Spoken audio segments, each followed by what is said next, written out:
بروفيسور سالم شكار وسنة كاين سبع دوجن بلا يخدم يون وسنة كسوازاليس دي لينالكو دغارد وسدو غناو ندو تلايين كي نسمى إنالكو et disgan des périns d'Auzouel berbère aujourd'hui Kabylie berbère lutte incertaine d'Auzouel drar nous lisins engero et durant des années ثنمير مخرن أطاس et au professeur Kamal Naïd Zrad ديقلان ذا بروفيسور تسداويين أنمهال نوغراو نونادير مقارن لاكناد لانغ اي كولتور دو لافريك دو نور اي دياسبورا يقلان كي سودو اللي نالكور إف كان التسريح وكني أن نخدم لا كونفيرونس كين أكن مثلا ذا شكاد ديلين ذو حريش ويسين نتذويل تكين نكريتيكا.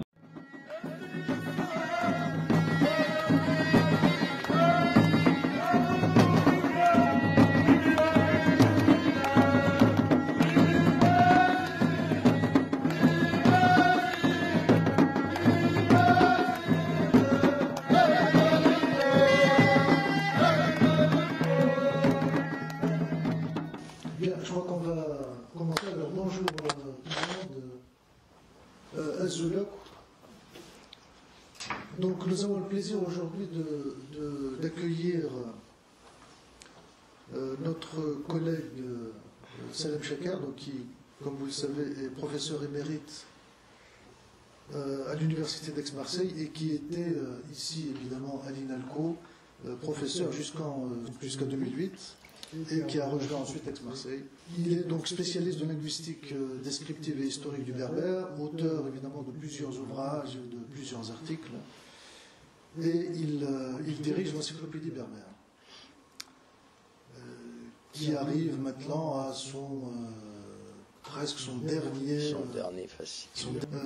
Donc nous l'avons invité pour qu'il présente donc son ouvrage donc, qui vient de paraître, hein, c'est l'ouvrage Berbère aujourd'hui, Kabyles et Berbères, luttes incertaines, ou luttes incertaines si vous voulez avec la liaison. Oui. Au mieux le pluriel. Bien marqué le pluriel.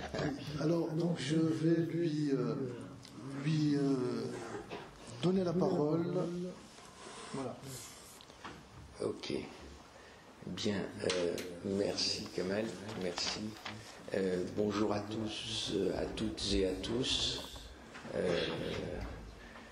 Je dois dire, vous m'excuserez, je ne pense pas que je pourrais parler très très longtemps parce que, en fait, je suis malade et j'ai été à deux doigts d'annuler ma venue sur Paris. C'est vraiment par amitié pour mes collègues que j'ai maintenu mon séjour.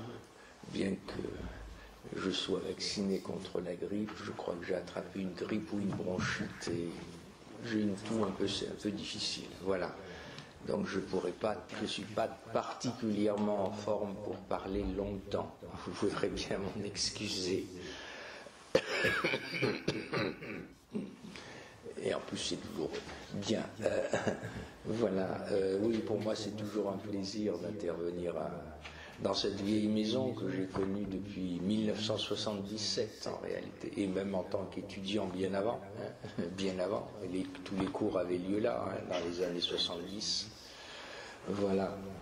Alors, merci à tous donc d'être là pour bavarder, pour échanger autour de ce livre, qui est au fond comment dire, la synthèse, le résultat, ou la mise en forme d'une réflexion qui dure depuis quasiment 50 ans, puisque cet ouvrage, en fait, est la reprise d'études publiées à gauche et à droite, de réflexions sur la question berbère en Afrique du Nord, que j'ai commencé immédiatement dans la foulée du printemps berbère de 1980. Je crois que le premier article que j'ai publié doit dater de 82 dans les temps modernes, dans le fameux numéro des temps modernes qui avait été consacré à l'Algérie 1982, 20 ans après l'indépendance. Donc vous voyez, c'est une réflexion qui dure depuis pas mal d'années, une bonne quarantaine d'années, peut-être même un petit peu plus en réalité, en tout cas au niveau des publications, une bonne quarantaine d'années, et évidemment avec des étapes, des échéances. C'est pour ça qu'il y a eu 3 éditions de cet ouvrage, 3 éditions très différentes. La première en 89, la seconde en 98, qui était déjà très différente de celle de 89, et cette dernière, donc, qui date de juin dernier, qui est parue en juin dernier, qui est encore extrêmement différente de la précédente, de celle de 98, dont elle ne reprend en gros qu'une moitié des chapitres. Hein. Il y a une bonne dizaine de chapitres en plus, en fait, qui, je dirais, qu'on matérialise au fond cette continuité d'une réflexion, qui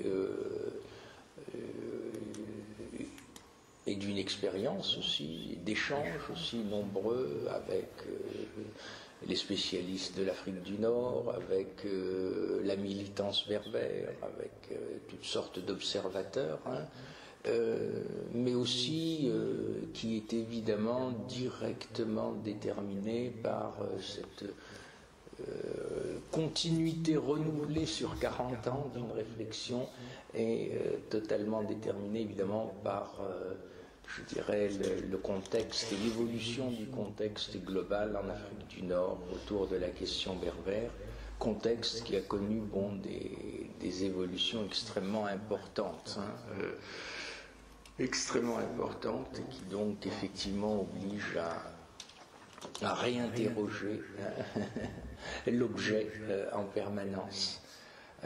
Voilà. Alors, avant peut-être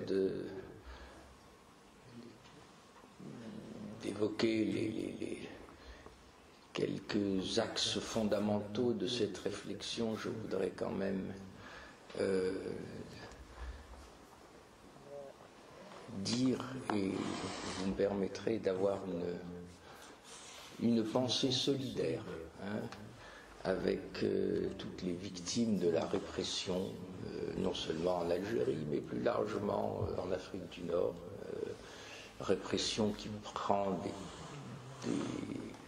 j'allais dire, une ampleur inouïe et tout à fait nouvelle, hein, particulièrement en Algérie, mais on ne doit pas, en particulier avec la dernière fournée de condamnations, dont 54 condamnations à mort.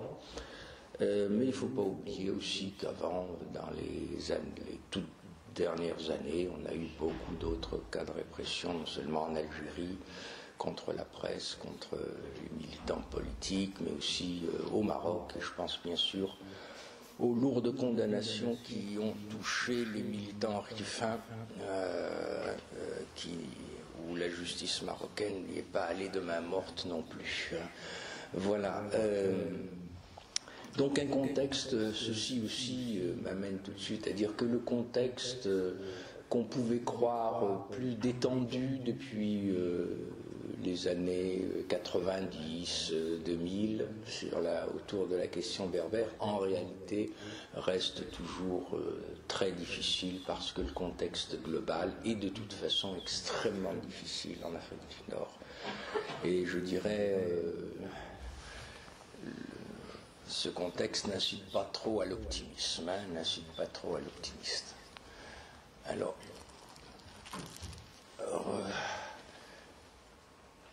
Alors les axes principaux de cette réflexion, je dirais d'abord au niveau global, c'est quand même une situation au niveau des données sociolinguistiques globales, des données socioculturelles globales. C'est un contexte de très très grande déstabilisation et de très grandes menaces, à mon avis, qui s'est mise en place depuis la fin du 19e au 20e siècle, et qui n'a fait que se renforcée. Ça, c'est, je dirais, une donnée globale. Alors, le paramètre, la détermination première, si vous voulez, de cette déstabilisation, de cette menace lourde qui pèse sur la berbérophonie, les identités berbères, la culture berbère ou les cultures berbères, elle a d'abord été induite évidemment par la colonisation. Ça, on ne peut pas y échapper, c'est fondamental. C'est la colonisation qui a remis en cause les équilibres anciens, l'autarcie relative, et je dirais qui a remis en cause tous les paramètres qui avaient permis depuis des siècles, vaille que vaille, à la langue, à la culture, à l'identité aux identités berbères de se maintenir et de se transmettre. Tous ces paramètres traditionnels ont été bousculés, alors à des degrés divers et avec une chronologie très variable selon les régions, vous le savez bien, très précocement en Algérie, du fait de la chronologie de la colonisation, et particulièrement en Kabylie, beaucoup plus tardivement au Maroc ou dans le monde touareg, mais globalement l'impact de l'intrusion coloniale est finalement absolument fondamental, parce que c'est la première fois qu'il y a vraiment une remise en cause des fondements sociaux, économiques, politiques, remise en cause radicale des fondements de différentes natures qui permettaient au fond la survie et la transmission et le maintien de la langue et de l'identité berbère. Bon, je n'entrerai pas dans les détails, vous les connaissez tous sans doute aussi bien que moi ou mieux. C'est l'espoliation foncière, c'est la destruction des équilibres économiques traditionnels, c'est les débuts du salariat, la prolétarisation de masse, etc. C'est l'émigration. Alors la Kabylie est je dirais, un cas emblématique. Je dirais que là, vraiment, toute la société ancienne est bousculée, projetée dans ce que certains appellent la modernité, mais qui est en fait, la paupérisation, la prolétarisation, etc. Et ce que, un peu plus tard, Bourdieu et Sayad ont appelé le déracinement. Le déracinement, donc, par rapport aux sociétés rurales traditionnelles, c'est vrai qu'il est lié fondamentalement à la colonisation, avec tous ses effets. Alors évidemment, avec des chronologies très diverses, C'est vrai que ce déracinement était déjà parfaitement réalisé en Algérie dans les années 50-60, il l'était beaucoup moins dans le monde berbère marocain, et a fortiori dans le monde touareg. Je me souviens encore une anecdote, je me souviens de la visite que nous avait fait en Kabylie, je devais avoir 17 ou 18 ans, ça va être en 67 ou 68, quelqu'un que beaucoup d'entre vous connaissent, ou en tout cas ont lu, spécialiste de littérature et de poésie berbère marocaine, Hassan Jouad, qui était venu, qu'on avait reçu dans notre village d'ailleurs, et qui était sidéré que Hassan Jouad était originaire du Haut-Atlas, la région de Demnat, et qui était sidéré par l'acculturation occidentale qu'il percevait en Kabylie. Tous les hommes parlaient français, par exemple, ou quasiment, par les vieux ou ceux qui n'avaient jamais bougé du village. L'architecture aussi, il était très. Je me souviens que c'est anecdotique, mais si vous voulez, ça concrétise bien cette différence de chronologie dans l'architecture. Il y avait encore des maisons traditionnelles en 67 ou 68, mais enfin c'était déjà la fin des villages à l'ancienne. L'habillement aussi, qui était complètement enfin très fortement surtout chez les hommes. Chez les femmes, à cette période-là, c'était encore relativement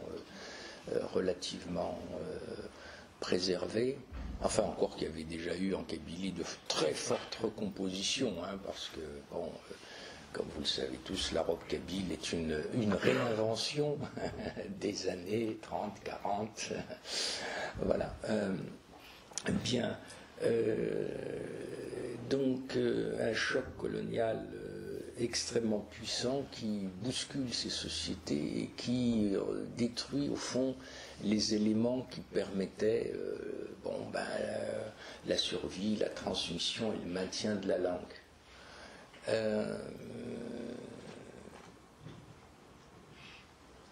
Alors, ça, c'est les données, j'allais dire, classiques, basiques, matérielles, connues, socio-économiques, politiques, etc.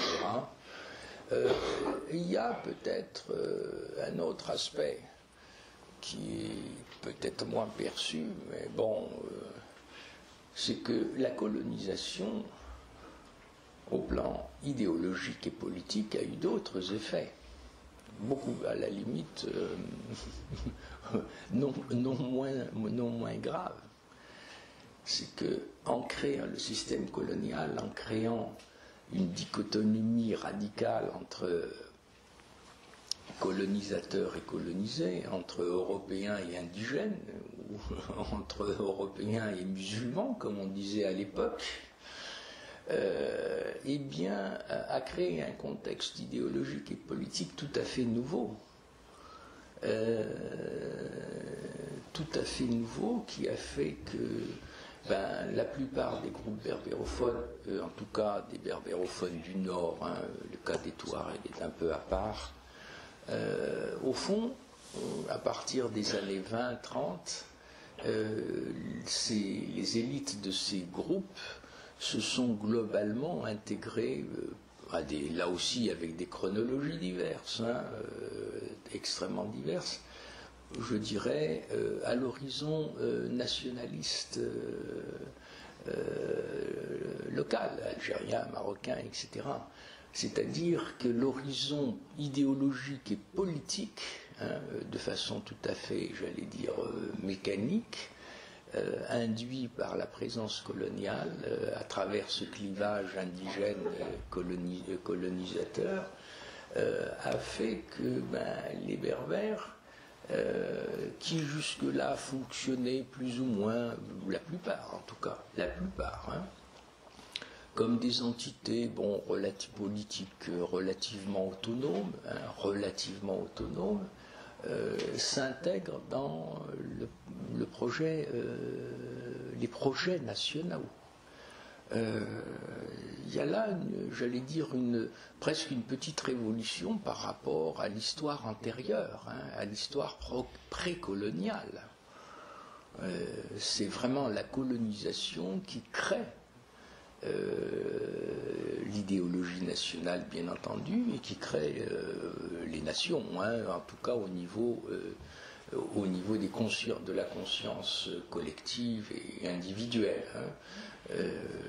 Jusque-là, on serait quand même bien en peine d'identifier dans la société précoloniale un sentiment national marocain ou algérien dans les populations berbérophones.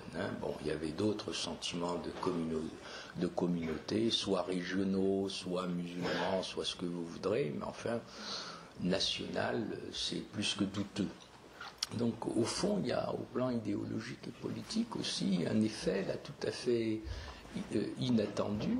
D'ailleurs, que les berbérisants, je pense qu'il y a des citations tout à fait passionnantes d'André Basset là-dessus, qui était pourtant un linguiste très érudit et très technique, si vous voulez, un technicien de la langue, qui dit très clairement que la colonisation, il y a une citation que je dois mettre, j'ai dû le citer d'ailleurs dans le livre quelque part, à propos je ne sais plus où, Basset, en 1948, déjà disait très clairement que les Berbères, finalement, en termes d'avenir, autonomes, c'était quelque chose de relativement douteux dans la mesure où ils s'intégraient de plus en plus dans le cadre d'un projet national, il disait sur un plan arabe, hein, très clairement. Hein. Donc c'était quelqu'un de très perspicace, et qui se racontait pas des salades, hein, contrairement à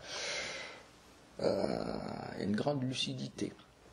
On le voit très bien chez les Kabyles, hein, on le voit très très bien là où les choses sont très explicites, dès les années 25, 30, etc.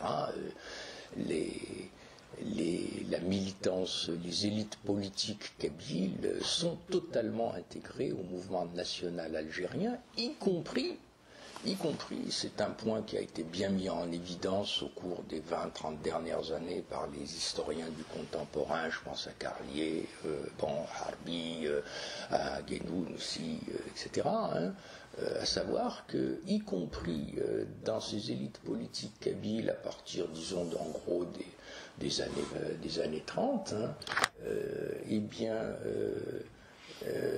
y compris donc parmi ces élites, ceux qui étaient très sensibles ou qui étaient sur une ligne de défense de la langue et de la culture berbère, le projet était un projet national algérien, point final. Hein. Il n'y a pas de projet politique berbère, y compris chez ceux qu'on a appelés ultérieurement les berbéristes. Hein. Depuis Image, en passant par Ben Ali et toute la crise berbériste de 48-49, etc., hein, c'est tout à fait explicite. Il n'y a pas d'horizon autre que national algérien. Le clivage, la ligne de position qui s'opère entre ces élites kabyles berbéristes, entre guillemets, et les forces dominantes du nationalisme est un clivage quant à l'identité et la définition de l'identité nationale, qui du côté dominant, je dirais, est arabe et musulmane, alors que eux, défendent, je dirais, le droit à une composante berbère d'exister et d'être prise en compte. Hein, mais le projet est national. Il n'y a pas de projet politique berbère chez les berbéristes. Il faut être tout à fait clair là-dessus. C'est-à-dire que, et ce qu'il faut bien, je crois, mettre en évidence, c'est que c'est un effet induit direct de la colonisation. Au fond, la colonisation a projeté les berbères dans les projets nationaux. Il les a intégrés dans les projets nationaux. Donc ça aussi, c'est... je dirais, quelque chose, un effet induit de cette colonisation extrêmement important, hein, pour la suite des événements. Alors après, évidemment, le second choc du XXe siècle, c'est tout ce qui s'est passé à partir de la fin de la période coloniale et jusqu'à la période actuelle, hein, c'est-à-dire la mise en place des États-nations, l'intégration dans le tissu national et tout ce que cela induit, en particulier un phénomène qui est trop peu mis en évidence, c'est l'exode rural massif et le changement démographique radical qu'ont connu tous les pays d'Afrique du Nord. Hein, je vous rappelle qu'aux indépendances, que ce soit au Maroc ou en Algérie par exemple, pour prendre les deux principaux pays berbérophones, en Algérie, au Maroc, on était à plus de 85% de la population rurale. Hein. Actuellement, je crois que dans les deux pays, on est en dessous de 35%. Hein, on doit être entre 30 et 35%. C'est-à-dire que le monde rural, c'est-à-dire que les sociétés traditionnelles se sont complètement effondrées et que le phénomène ne fait que s'accentuer avec une urbanisation massive, avec une intégration dans le tissu économique national, enfin tout ce que vous voudrez, hein, tous les phénomènes d'intégration dans le tissu national et international. Hein, il est tout à fait évident actuellement que une nette majorité, en tout cas des berbérophones, des gens d'origine berbérophone, n'habitent plus dans les régions berbérophones. Hein. Ils sont dans les grandes villes du Maroc, d'Algérie, ou ici, hein, ou au Canada, ou en Belgique, ou aux Pays-Bas, etc. Hein. Il y a donc au fond une saignée et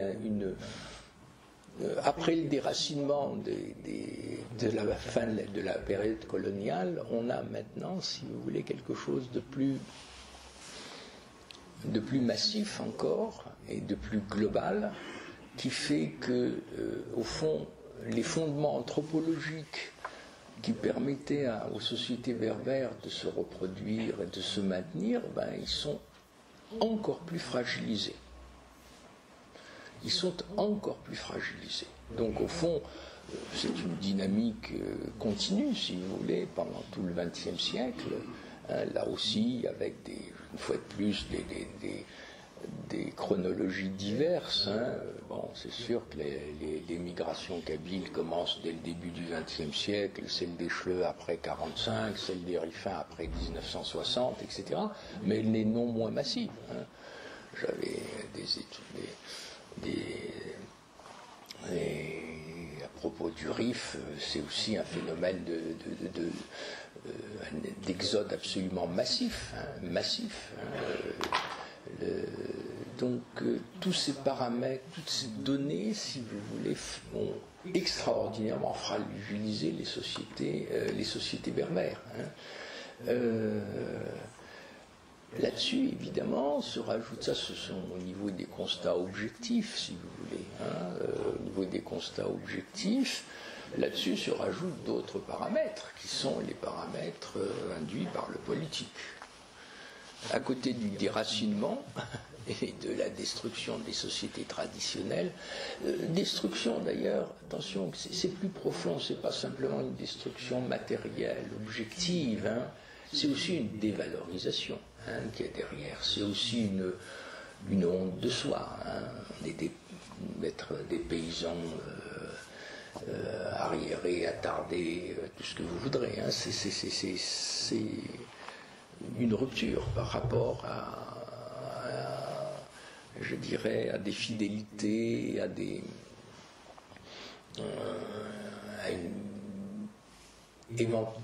une valorisation qui pouvait exister antérieurement dans les sociétés anciennes.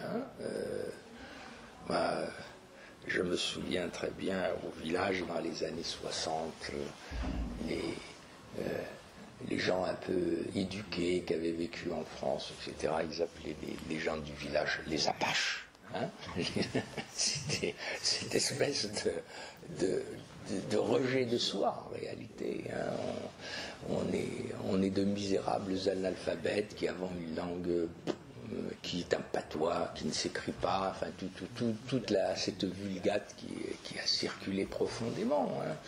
Et avec l'attraction du modèle valorisé en Afrique du Nord, qui est le modèle urbain, ne jamais oublier ça, c'est que, et ça c'est très ancien, et ça date d'avant la période coloniale en réalité, vous avez je dirais la valorisation d'un modèle de civilisation urbaine qui est très fort, et qui touche aussi qui n'était pas étranger au monde rural.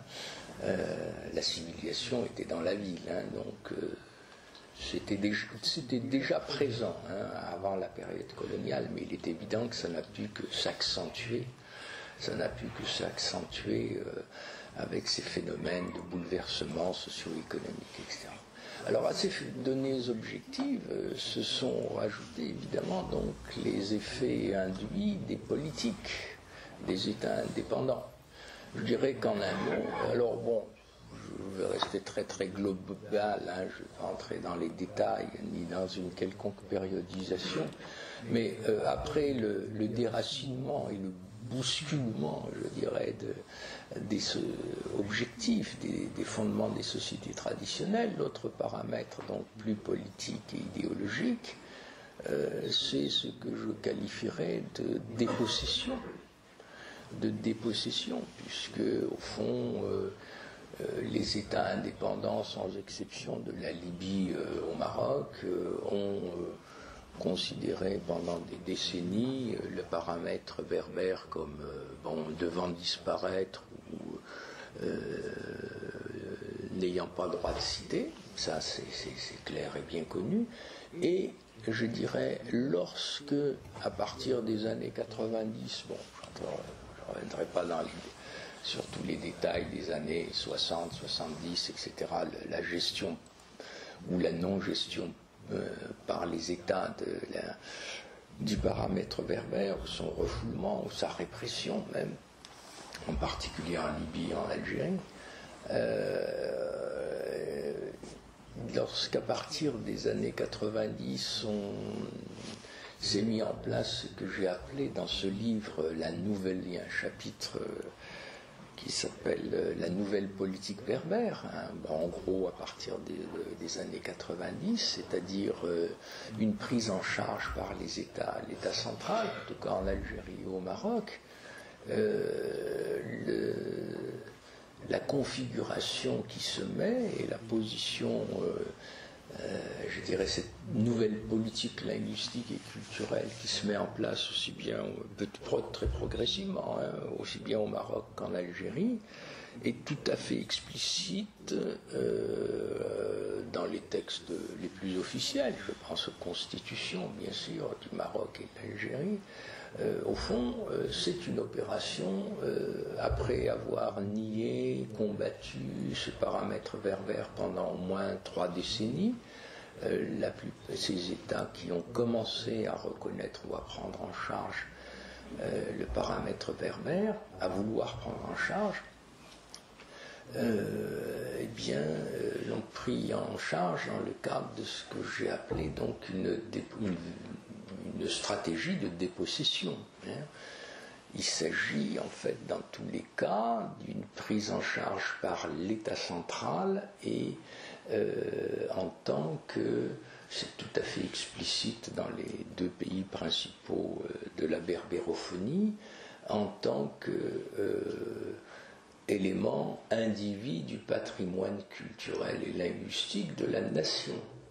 C'est-à-dire qu'en aucune façon il n'est question de reconnaître des droits linguistiques ou culturels à des minorités linguistiques ou à des régions particulières, mais il est question je dirais, d'une gestion, d'une prise en charge patrimoniale par l'État central. Ce n'est pas, au fond, et là j'ai beaucoup insisté là-dessus depuis début des années 2000, parce qu'on avait là un point de comparaison tout à fait passionnant qui est la France. C'est exactement en réalité les États maghrébins, les États en particulier le Maroc et l'Algérie se sont coulés dans la position idéologique et juridique de l'État français sur cette question du rapport aux langues et cultures minoritaires. Je vous rappelle que dès 1999, les experts, au moment de la tentative avortée de ratification de la Charte européenne des langues régionales ou minoritaires par la France, puisque la France est l'un des rares pays européens qui n'a pas ratifié cette charte européenne, eh bien, les experts du gouvernement français ont très clairement argumenté sur le fait qu'il n'était pas question de reconnaître des droits à des minorités et que c'est la formule qu'avait adoptée aussi bien Guy Carcassonne, qui est décédé maintenant, qui était juriste constitutionnaliste, et Bernard Cerchiglini, un éminent linguiste. Eh bien, ce sont les phrases mêmes de ces rapports. Le breton, le basque, etc., ne sont pas la propriété des Bretons ou de la Bretagne. C'est un élément du patrimoine individu de la nation française qui œuvre souverainement à leur promotion dans les conditions qu'elle décide. Point final. En fait, ce qui se cache derrière est très simple à comprendre. C'est le refus absolu de reconnaître des droits linguistiques et des droits de minorité, c'est-à-dire d'ouvrir la possibilité à, je dirais, une gestion particulière au recours aux instruments juridiques internationaux concernant les droits des minorités, etc., avec tout ce que ça implique par derrière, les risques d'évolution autonomiste, les risques d'évolution vers l'autodétermination, etc. C'est tout à fait explicite dans ce discours français.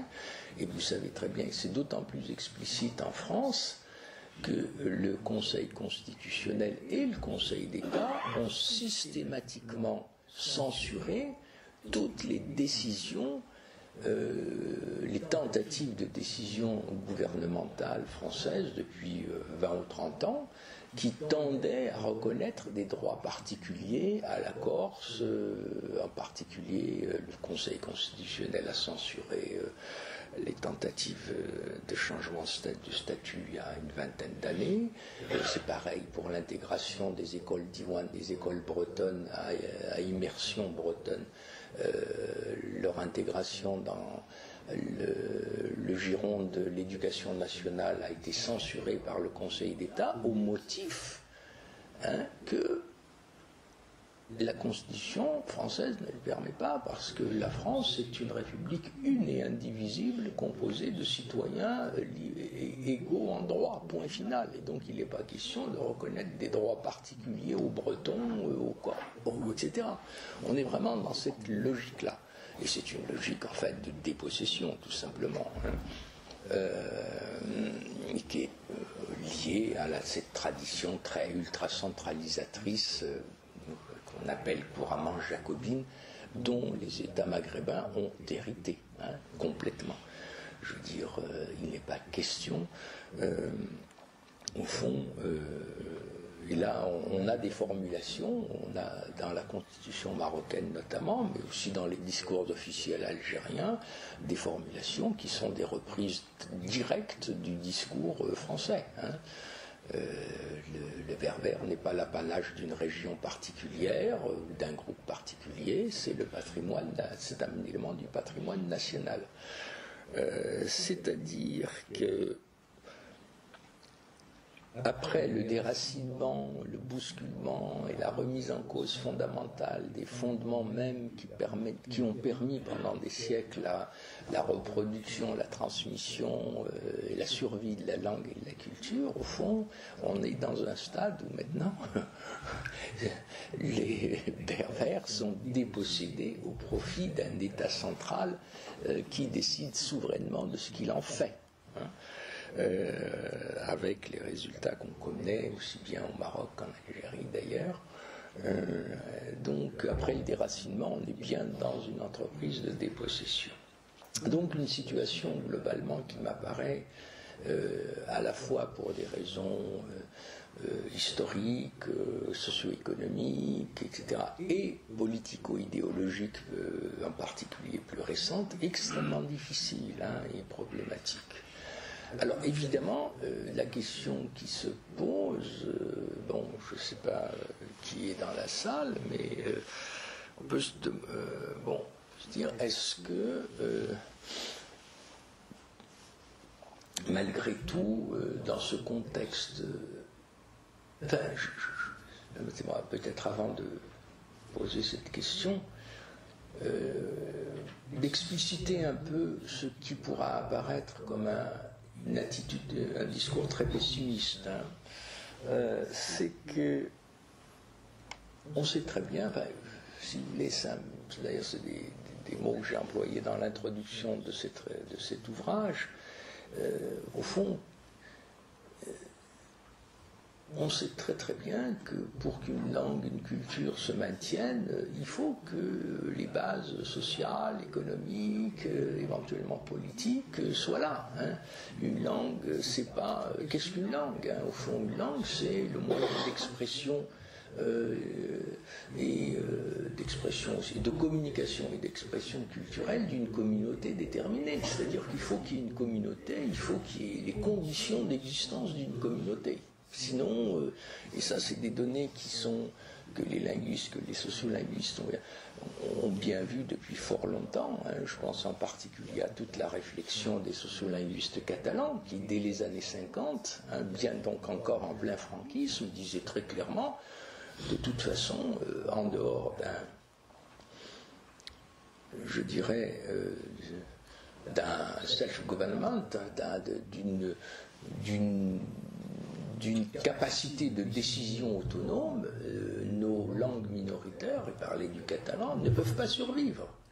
Pourquoi? Parce que ça, c'est aussi des données sociolinguistiques bien connues. Non seulement pour qu'une langue, une culture se maintienne, il faut qu'elle ait une base humaine, anthropologique, stable, qui ait les conditions de sa reproduction, mais c'est que ces langues minoritaires sont enserrées dans des environnements très inégalitaires et elles font face à la pression de langues extrêmement puissantes, pour des raisons diverses, que ce soit des puissances intermondiales, économiques, etc.,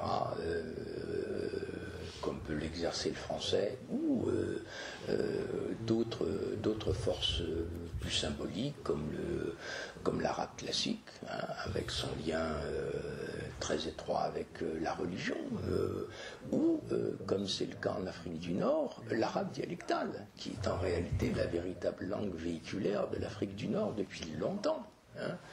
Je veux dire il faut être tout à fait clair là-dessus, les langues et les cultures elles sont peut-être égales en droit, mais de fait, elles ne sont pas égales. Il y a des rapports de domination, il y a des rapports déséquilibrés.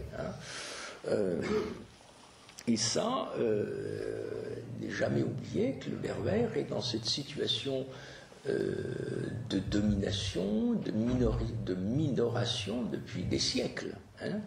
Et c'est pas un hasard si le berbère a régressé depuis la conquête arabe et surtout depuis les invasions arabes du XIe siècle, très progressivement, à la fois en termes d'usage quotidien, par l'arabisation progressive de territoires de plus en plus vastes, mais aussi par une pression symbolique de la langue arabe, langue de la religion, langue des élites, langue des lettrés, langue de la ville, etc. Je veux dire que les berbères est dans une... je dis comme c'est le cas particulier du berbère qui nous intéresse, mais toutes les langues minoritaires sont prises dans cette espèce de pression par rapport à des langues, je dirais, plus puissantes, pour des raisons diverses, pour des raisons extrêmement diverses. Et donc ça, il ne faut pas oublier que, si vous voulez, je disais toujours dans mes cours, l'arabisation, c'est d'abord un phénomène socio-historique, c'est pas un phénomène politique. La politique d'arabisation récente, les politiques d'arabisation post-indépendance sont relativement marginales et secondaires par rapport à... c'est pas elles qui ont provoqué la régression massive du berbère. Ce qui a provoqué la régression du berbère, c'est l'arabisation du territoire au cours des siècles passés, et c'est ce que j'évoquais tout à l'heure, la destruction des sociétés traditionnelles, l'exode rural, etc., en sachant que ces phénomènes se sont accélérés au XXe siècle. Donc de ce point de vue-là, si vous voulez, cette approche qui peut paraître pessimiste, en tout cas que j'essaye simplement d'être lucide, si vous voulez, elle a des bases objectives tout à fait claires, et parfaitement vérifiées dans des tas d'autres situations. Et ne jamais, donc ce point important, ne jamais oublier que ce n'est pas tellement les politiques linguistiques qui font régresser les langues minoritaires. Bien sûr, ça a un impact, mais c'est beaucoup plus l'effondrement des sociétés porteuses. Vous savez, si vous prenez le cas de la France, le breton ou l'occitan a disparu. Bien sûr qu'il y a une politique de francisation, mais c'est le phénomène fondamental, c'est l'effondrement du monde rural. Hein, c'est l'urbanisation de masse à la fin du 19e et première moitié du 20e siècle, etc. Hein. C'est ça qui a fait que les communautés, les locuteurs ont disparu. Hein, parce que quand vous quittez les campagnes profondes pour aller à Paris ou à Marseille, etc., ben vous passez au français automatiquement. Hein. Donc je crois qu'il ne faut pas oublier ces dynamiques fondamentales qui sont là, qui sont à l'œuvre et qui se sont vraiment accélérées très brutalement au XXe siècle et qui ont été renforcées évidemment par des politiques et un contexte idéologique extrêmement défavorable. La question par laquelle je terminerai, si vous voulez bien, c'est de se poser, mais est-ce qu'il n'y a pas des éléments qui permettent un certain, quand même, des éléments d'optimisme, des éléments qui permettraient de contrecarrer cette dynamique, cette tendance lourde, cette tendance socio-historique et idéologico-politique plus récemment, de régression du berbère, ou de marginalisation, de minorisation du berbère. Alors, il y a plusieurs aspects, enfin il y a au moins deux grands aspects qui peuvent être évoqués. C'est les politiques des États, les nouvelles politiques berbères. Est-ce que les nouvelles politiques berbères, en particulier en Algérie ou au Maroc, sont susceptibles de contrecarrer, d'arrêter ce déclin? Deux, c'est l'autre paramètre qui peut avoir joué un rôle, c'est évidemment, plus anciennement, je dirais, le travail militant, au sens très large du terme, au fond, le travail culturel, la production culturelle, etc., le travail sur la langue et tout ce qui a été, toute cette activité extrêmement diverse et polymorphe, associative, en Afrique du Nord, bien sûr, mais aussi beaucoup en émigration, en France, aux Pays-Bas, en Italie, en Espagne, etc., au Canada. Bon, au fond, tout ce travail de promotion culturelle, linguistique, au fond, qui est fait par les berbérophones eux-mêmes. Voilà, c'est les deux questions qu'on peut se poser. Est-ce que les nouvelles politiques berbères des États et cette action de promotion linguistique et culturelle interne, enfin, développée par les berbères eux-mêmes, à des degrés divers selon les régions d'ailleurs, est susceptible de freiner, de contrecarrer ou de renverser la vapeur. De renverser la vapeur. Oui, alors c'est très difficile, je veux dire. Là encore, je vous renvoie à des citations d'André Basset, qui était un homme d'une grande intelligence, que j'ai reprise dans mon bouquin. Il faut être prudent en matière d'évolution historique. On a vu des renversements et des renversements de situation tout à fait étonnants au cours des dernières décennies. Donc c'est sûr qu'il faut être prudent. Tout ce qu'on peut dire, c'est que les nouvelles politiques berbères des États, pour moi, sont une fiction et un leurre. On le voit très très bien depuis 20-30 ans. Je dirais que ce n'est pas cette prise en charge extrêmement marginale, improvisée, chaotique, même anarchique, particulièrement au Maroc, de prise en charge institutionnelle de la langue berbère, qui peut freiner la tendance lourde à la régression et au recul.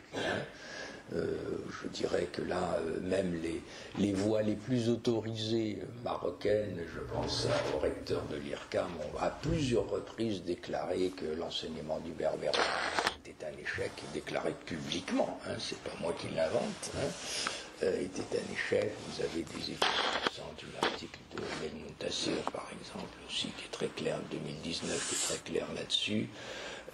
Bon, et en Algérie, on peut dire la même chose, à part en Kabylie, peut-être légèrement dans le monde chaoui, à part en Kabylie. Mais pourquoi en Kabylie?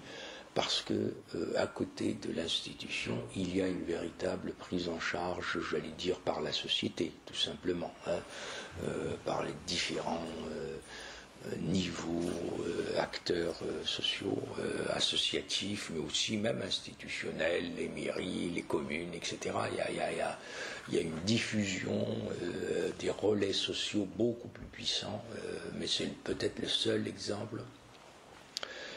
Encore que même là, vous savez, ces politiques d'État, même dans le cas de la Kabylie, on peut être dubitatif parce que ça reste quelque chose de très marginal.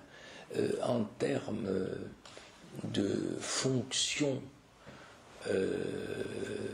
la langue berbère demeure non seulement demeure marginale, mais je dirais que ses fonctions au niveau global de la société algérienne ou alors marocaine ne gagnent rien du tout. Je veux dire que certes vous avez un enseignement scolaire, mais bon, on n'entrera pas dans le détail de ses résultats et de sa qualité, c'est autre chose, mais c'est pas ça qui... le berbère reste complètement absent de tas de fonctions, de tas d'espaces fonctionnels qui sont totalement monopolisés par l'arabe, hein, et éventuellement par le français. Hein. Je veux dire que l'administration, la justice, tout ce que vous voulez, hein, l'essentiel de l'information, etc. Hein. Je veux dire que l'État, très curieusement, hein, c'est ce que je disais dans un des chapitres d'ailleurs, la constitutionnalisation de Tamazir, tout de la Mazir, hein, n'induit rien en termes de renforcement des espaces fonctionnels. Pour l'instant, n'a strictement rien induit en termes de renforcement et d'élargissement des espaces fonctionnels d'usage de la langue. Hein.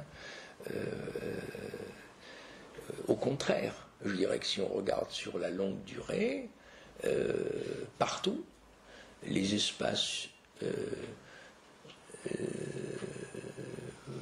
les fonctions du berbère, je dirais, paraissent pas avoir gagné beaucoup de terrain, hein, que ce soit dans l'enseignement supérieur, que ce soit dans l'administration, que ce soit dans les sphères techniques, etc. Hein. Bon, je veux dire, c'est pas du tout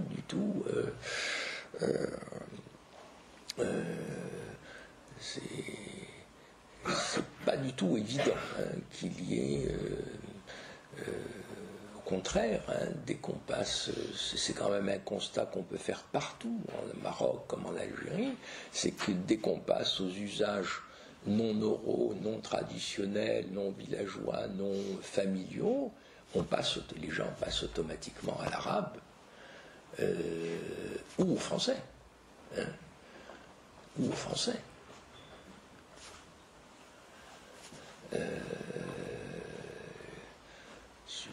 Donc, si vous voulez, de ce point de vue-là, les politiques d'État restent extrêmement marginales, et pour une raison extrêmement simple, hein, ce qui me fait revenir un peu à la doctrine des sociolinguistes catalans des années 50, hein, c'est que pour conquérir de nouvelles fonctions, de nouveaux espaces d'utilisation, il faut réellement une volonté politique et une capacité de décision politique, hein, tout simplement. Hein. dès les années 50, des gens comme Racine en Catalogne disaient le catalan ne peut conquérir ou reconquérir des espaces que si la Catalogne a une marge d'autonomie politique et de décision politique, parce qu'il s'agit au fond de dire l'administration est en catalan, l'école est en catalan, la signalisation est en catalan, ceci, cela, hein, la justice sera en catalan, etc. Hein. Et ça, ce sont des décisions politiques, ce ne sont pas des décisions, je dirais, de l'éducation ou réglementaire, et c'est pour ça d'ailleurs on voit très très bien l'articulation avec le projet politique en Catalogne, hein, c'est pour ça que l'autonomisme a été très précoce et très puissant, et voire l'indépendantisme en Catalogne, hein. Mais d'une certaine façon, dans un contexte totalement différent, c'est ce qu'on retrouve au Québec. Les Québécois ont parfaitement compris que face à la pression objective de l'anglais, ils n'avaient pas d'autre possibilité de survie sur la durée que des décisions politiques extrêmement vigoureuses, hein, extrêmement vigoureuses, parce que le rapport de force est défavorable, hein, à ces langues. Bon, le français au Québec, évidemment, le français n'est pas une langue minoritaire, mais face à la marée anglophone en Amérique du Nord, c'est sûr qu'il est dans une position délicate. C'est un peu le même principe, hein. On est en fait, si vous voulez, ce n'est pas l'introduction de 2 heures ou 3 heures d'enseignement de la mazir ou du tamazir fait dans des conditions très improvisées qui va changer cette donnée fondamentale, hein, tant qu'il n'y a pas véritablement une reconquête ou une conquête complète des espaces publics, hein, et de tous les espaces publics, et ceci implique effectivement un ensemble de décisions politiques et comme disaient les Catalans, une certaine forme de souveraineté politique, hein. Voilà. Alors, l'autre question à laquelle j'essaierai de répondre, mais enfin c'est aussi, je les lance sous forme aussi, c'est pour permettra d'ouvrir le débat, c'est l'impact de l'action culturelle associative, militante, individuelle, etc., qui est extrêmement dynamique, extrêmement vive, diverse, hein, ça va depuis des décennies, hein, de production littéraire, de la diffusion de l'écrit, de la création littéraire à l'écrit, de l'investissement de l'Internet, enfin, etc. Hein, c'est tous ces phénomènes qui sont particulièrement importants, visibles, qui vont très très loin, hein. Je pense en particulier à des phénomènes récents sur lesquels des collègues travaillent d'ailleurs, l'investissement du champ informatique par exemple, hein.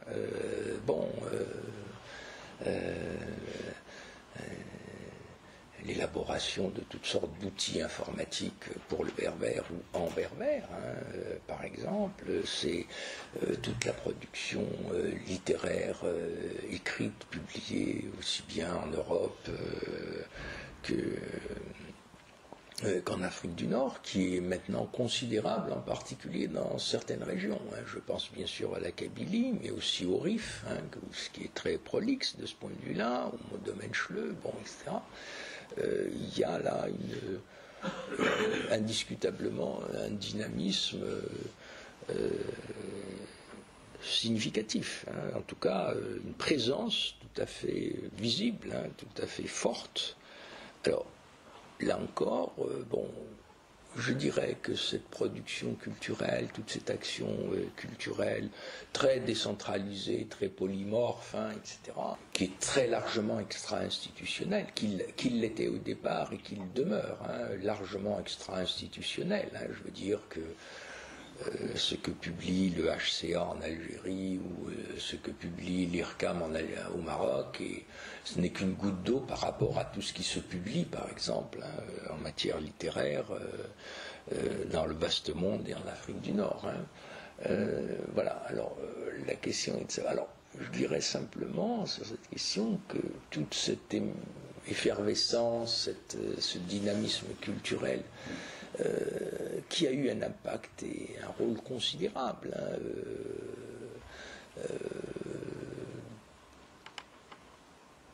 est une condition absolument nécessaire, mais elle n'est pas suffisante. Elle n'est pas suffisante pour assurer la survie, la transmission et le développement de la langue et de la culture berbère. C'est quand même, si vous voulez, je citais dans mon introduction, parce que c'est bon, je vis depuis très longtemps, enfin, et avant même de mon exercice à l'INALCO, avant mon passage pendant 20 ans à l'INALCO, j'étais déjà en Provence. Je citais l'exemple de Frédéric Mistral, l'immense poète et homme de lettres et linguiste. Vous savez que pour l'occitan, on vit encore sur le dictionnaire de Frédéric Mistral, le trésor du Félibrige.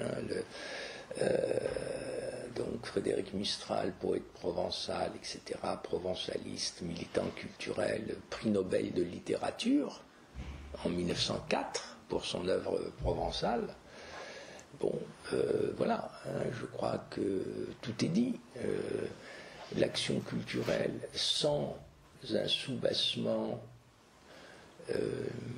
un ancrage, des garanties de maintien, de reproduction, de transmission, de consolidation au niveau d'une communauté linguistique, culturelle déterminée, avec son autonomie de décision, eh bien, c'est l'action culturelle en elle-même, bon, est une condition nécessaire, il n'y a pas de doute là-dessus, mais elle ne permet pas de garantir la pérennité d'une langue et d'une culture et d'une identité.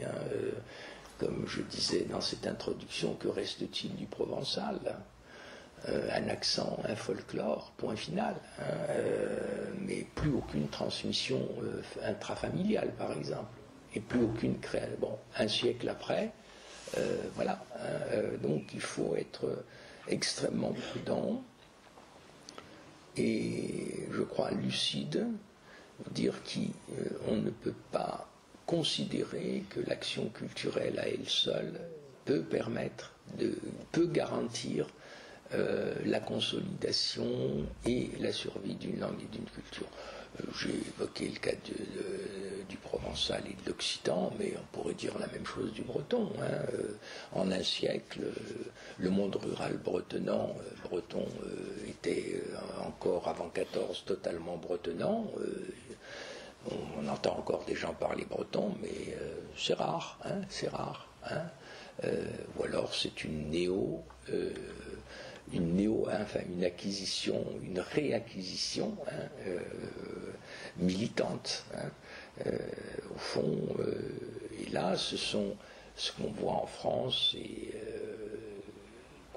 dont on peut craindre, si vous voulez, qu'il y ait des phénomènes similaires, pas nécessairement identiques, mais similaires, travail en Afrique du Nord, c'est effectivement cette lente érosion. On peut parler d'érosion au fond, d'érosion, parce que, vous savez, l'exode rural, je ne sais plus, je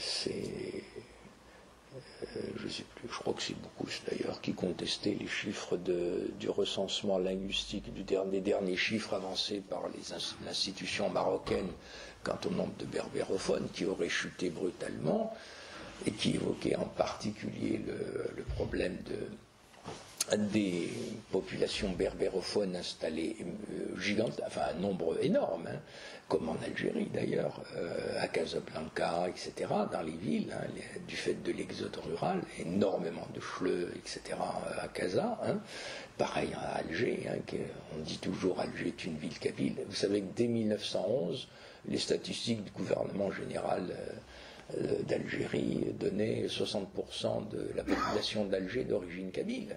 Il est évident que c'est 60% d'origine d'Algérois d'origine kabyle. Bon, ben, s'il en reste 10 ou 15% de berbérophones, c'est le maximum. Hein. Je veux dire qu'en dehors des zones d'implantation traditionnelles, en dehors des zones d'implantation, je dirais, communautaire, d'intégration communautaire, une langue minoritaire ne peut pas se maintenir. C'est une fiction, ça n'existe pas. Hein, ça n'existe pas. Là, la sociolinguistique est très claire là-dessus depuis au moins les années 60. Hein, en situation d'exode, une langue minoritaire est soumise à une telle pression qu'elle disparaît au maximum à la troisième génération. Donc nos Chleux de Casablanca ou nos Kabyles d'Alger, il suffit de voir autour de nous. Hein. Vous savez, j'évoquais, je me souviens, c'était d'ailleurs à Naples, je me souviens d'avoir, si on prend nos histoires personnelles et familiales personnelles, il suffit de réfléchir, tous nos grands-parents étaient stricts monolingues, pratiquement, je parle de la Kabylie, hein, et qu'en reste-t-il du monolinguisme en Kabylie, hein? En 50 ans, 60 ans, il y a, avant 1960, on peut dire que 80 ou 90% des femmes kabyles étaient monolingues. Hein, qu'en reste-t-il? C'est là, hein, c'est ces phénomènes-là qui sont extrêmement dangereux et insidieux. Hein. Voilà, donc vous m'excuserez de terminer sur des considérations peut-être un petit peu pas très encourageantes, mais je crois que notre rôle est aussi d'attirer l'attention sur je dirais, de manière lucide sur les risques, les problèmes, les dynamiques réelles en cours. Hein. Et je crois que là, il ne faut pas se leurrer et ne pas se laisser abuser ni par le discours officiel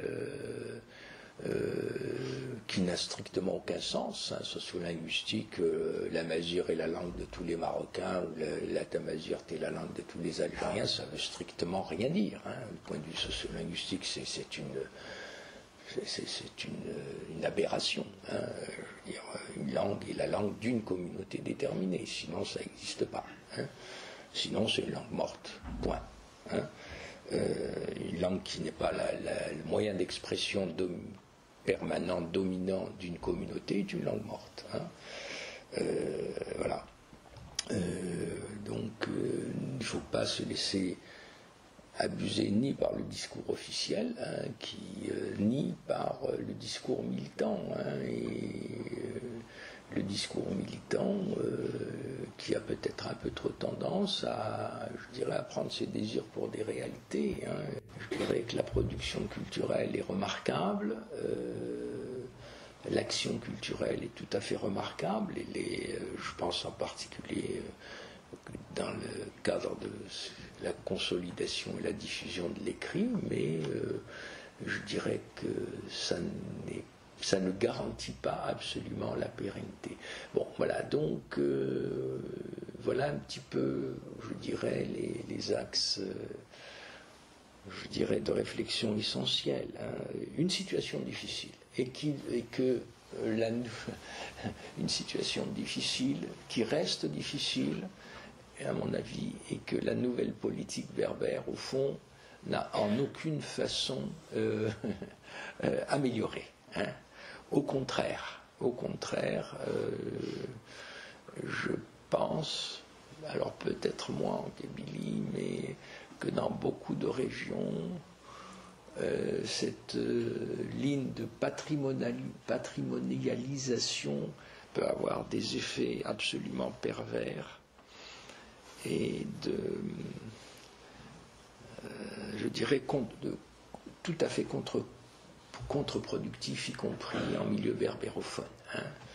Je dirais qu'il ne faut pas prendre l'ombre pour la proie. La reconnaissance patrimoniale, constitutionnelle, hein, comme je disais, Ce n'est pas parce qu'au Maroc, vous avez des tifinards sur les bâtiments publics que ça change quoi que ce soit à la réalité des dynamiques sociolinguistiques sur le terrain. Hein. L'arabe dialectal comme langue de communication quotidienne se diffuse massivement, c'est généralisé. Le monolinguisme berbère est devenu tout à fait minoritaire et le poids des langues dominantes, français, arabe classique, est tout à fait n'a fait que se renforcer. Hein. Voilà, je vous remercie de votre attention et ma foi, la parole est à vous. Si vous...